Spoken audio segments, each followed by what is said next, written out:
Salam Türkmen halkıma. Yine ben bir güzel Kamalova Leyla. Kipr'daki Türkmenler bilen hemmesine bu arada sağ olsunumu aytacak. Spasiba hemmenize yanımda bolanınız için. Berden hem Birleşen Milletler Kuraması'na hem Türkmenistan Prezidenti Gurbanguly Berdimuhamedova seslenmek isteyeriz. Bizim Lebap vilayetinde ve Marada bolan tebiği yağdaydan dolayı ap tupan boldu. Şemal onun arkasından bir sel koydu yağış. Hemmelerin adamların uyunun tamları uçup gitti, şipırları yok. Köçede çağıları bilen malhanada zaten gezip gören adamlar var. Yağışın aşağında kalıp zat edip. Şolara hiç kime kömek etmediniz. Kömek sorama yarızam. Kömek etmeyecek olsanız en azından bu virüsler kurtarandan sonra hem yurtlar yola açan vakti Türkmenistan'a bizim hem yolumuzu açın Kipr'dan gelip hem kardeşlerimize öyümüzdekilere bu enatalar gidip çağalarına bir eye dursun, kömek edebilsin, gidip gelelim, yollarımızı açın. Biz başka sizden hiç sade İslam'ımız yok. Ve Berden Birleşen Milletler Kuraması'na da sesleniyor. Bizim sesimizi eşidin. Boldu artık, doyduk. Yurdumuza elimizden köp saat gele kömek edip bilemiz yok. Hem yollar yapıp atardı. İnternet yok, tok yok, neçe gündür bolanlar bu yağdayın April'in 27'sinde boldu. Bugün hem ayın 9'u.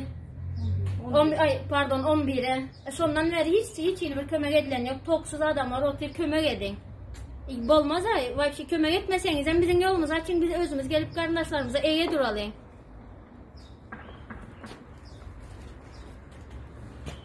Halkımız işsiz. Yoldaş Berdimuhamedov, Türkmenistan'ın prezidenti. Bizim halkımız çok hor yaşıyor.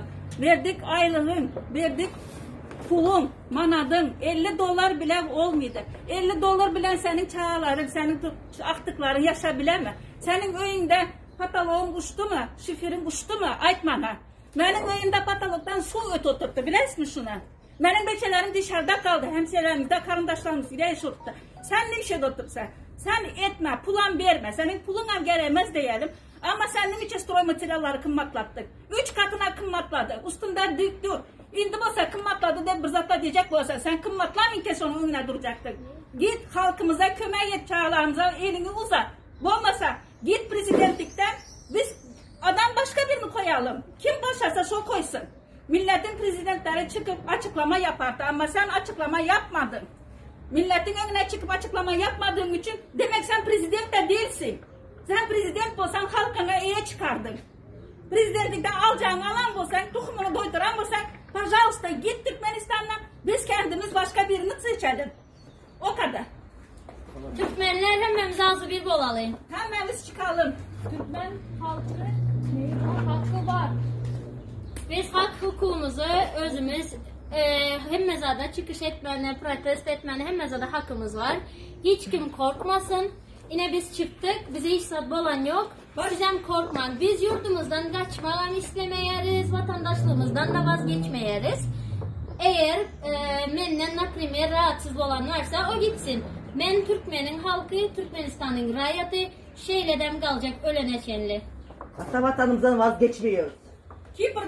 Kipr'dan gelen enatalar, çocuklar, çağaları kaldı burada. Çağaları yetim kaldılar. Sen ne için koy var mı sen Kipr'dan gelen insanları?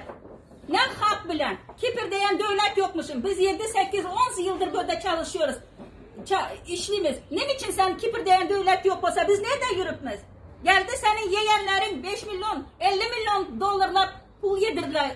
Nimelerde? Kazinolarda. Yaramazlık yaptılar. Bir tertipsizlik yaptılar. Tayağını yediler, deportunu aldılar gittiler. Onun suçu bize mi binavat ona? Senin yeğenlerin yiyen boklarını bize ödemeli mi? Ne biçim bize Kipr'a çıkarmışsın? Kim 3 bin, kim 5 bin, kim 6 bin dolar verse çıkarırsan oturan aeroporttakiler senin ruhun bile duymuyor. Halkın ne bir şey kan diye azatıyor oturup da.